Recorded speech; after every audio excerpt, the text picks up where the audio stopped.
Lights, camera, action. You ready? You ready? Let's do it.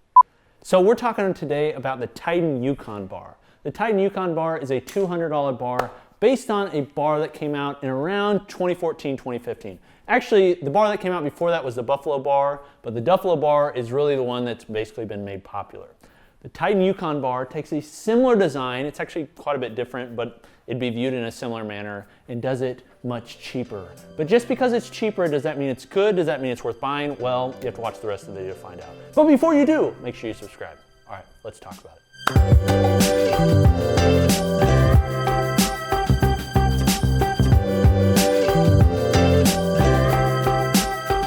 So about 2014, Chris Duffin came on the scene. He had released the shoulder rock and suddenly he had a barbell. And that barbell was the almighty Duffalo Bar. Now the Buffalo Bar has been used for a long time. I know that Westside Barbell has sold one for a long time. The difference is the Duffalo Bar has a much larger arc. It's also a much more refined bar. Since that popularity, other ones have come out. Come with me. Over here, we have the Fringe Sport Longhorn Bar. So we reviewed this and it's basically a budget-friendly version of the Duffalo Bar. It's a great bar. However, at the same time, it's also American made and therefore it's actually a really good bar. It's also very expensive. So although the Duffalo Bar is around 600 or so, maybe not including shipping, depends what finish you get, this bad boy is still around 400 bucks including shipping. So it's an expensive bar. So Titan, which is kind of typical, but you know, not a bad idea. A lot of people seem to buy their equipment. They decided, hey, this is a popular bar. How can we make this? One, make it imported. Two, make it, you know, somewhat decent. And three, you know, make it cheap, okay? That's the Yukon Bar. I will say this, they have another bar called the Bison Bar. And I thought this was pretty funny. When the box came in, it said Titan Bison Bar HD. So I'm guessing that was the original name they came up with, but they recognized that a lot of people really hated the Bison Bar, so they decided to change the name completely to the Yukon Bar. Okay, so this is the Titan Bison Bar HD / Yukon Bar. Okay, and I don't want you to compare this at all to the Bison Bar because you should never, okay, you should not buy the Bison Bar. Okay, the Bison Bar, in my opinion, looks very dangerous. It's flimsy. I've heard people that say it's flimsy. You know, it's got like these weird rounded edges that look like they're just bent. It's just, don't buy that bar.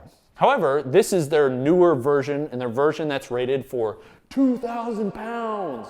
Is it actually rated for 2,000 pounds? I really don't have an idea. They don't list the tensile strength, probably because it's a 160 or so, but that doesn't really matter because it's a 32 millimeter shaft, okay? Essentially, this bar is gonna hold any weight that you wanna hold. It may flex a little bit, but I didn't lift heavy enough for it to flex. I think I got it up to 350 or so, and it didn't really flex. So I haven't had that issue, but you probably shouldn't because it's got a 32 millimeter shaft. 32 millimeter shaft is good, one, for stiffness, but also because you're mostly gonna be squatting and pressing with this. I'm guessing you're not gonna be deadlifting with this. And because of that, it feels good in your hand and good on your back, okay? So this bar is basically designed to run along the curvature of your back, put less stress on your spine, and just feel pretty good squatting. And it does. It feels actually really good squatting. But does it feel as good as a Duffalo Bar? Well, this is kind of the big difference. It has a much more exaggerated curve than the Duffalo Bar, okay? Let me grab the Duffalo Bar so I can kind of show you the curvature. So the Duffalo Bar was in a more exaggerated curvature than the original Buffalo Bar.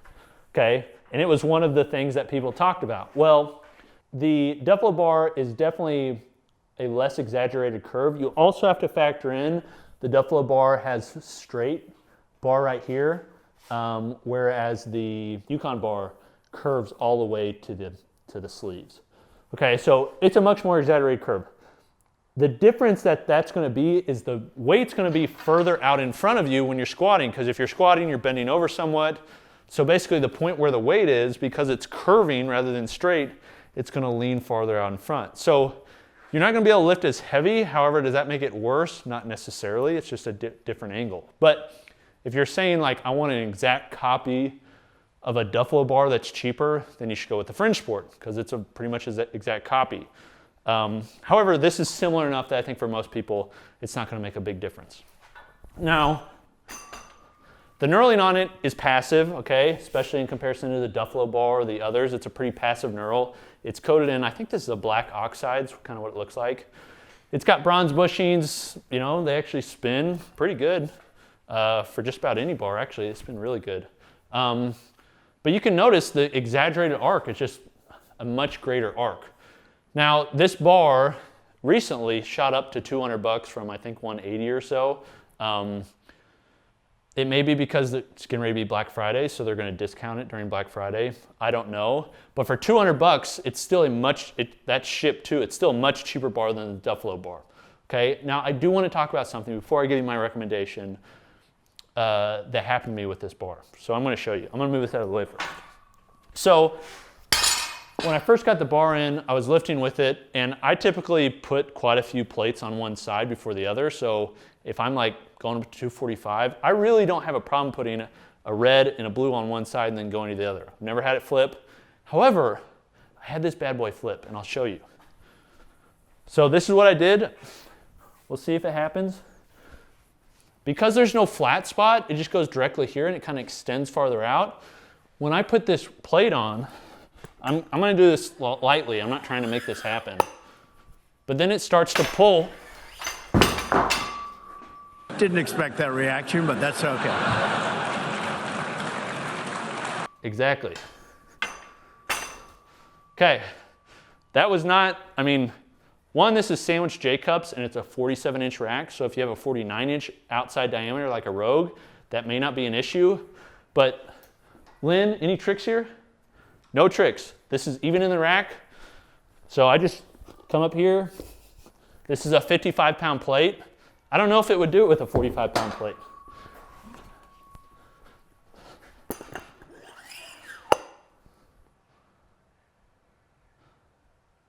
It's moving. Okay, so it did it with 45-pound too. So basically, is that reason enough not to buy it? Well, it's kind of unsafe. However, one thing you could do that I think could prevent it is you could put it all the way up there. Then you come over to this side and put the plate on. Okay, so one, I kind of just want to make you aware of this. That's unsafe, it definitely is. So if you're lifting with kids or anything like that, just be aware of it. But if you're going to buy the bar, because it's for the price, it's great value, just be aware that that could happen, because I don't want that to happen to anybody else, especially with somebody getting hurt with it. So be aware of that.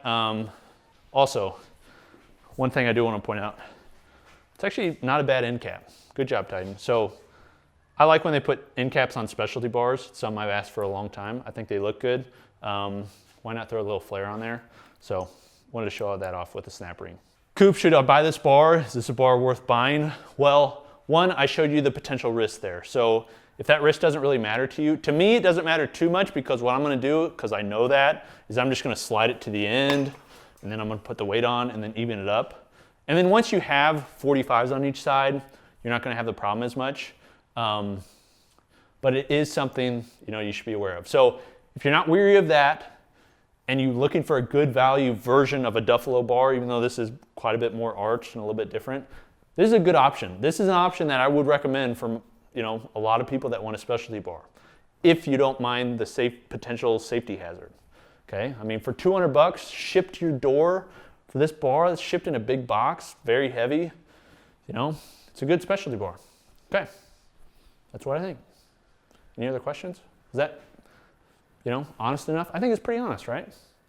Okay, so this has been Coop from Garage Gym Reviews, garagegymreviews.com, as well as I just bought a new domain, garagegym.reviews.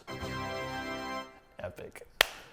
Thanks for watching, guys. See you next time. Peace.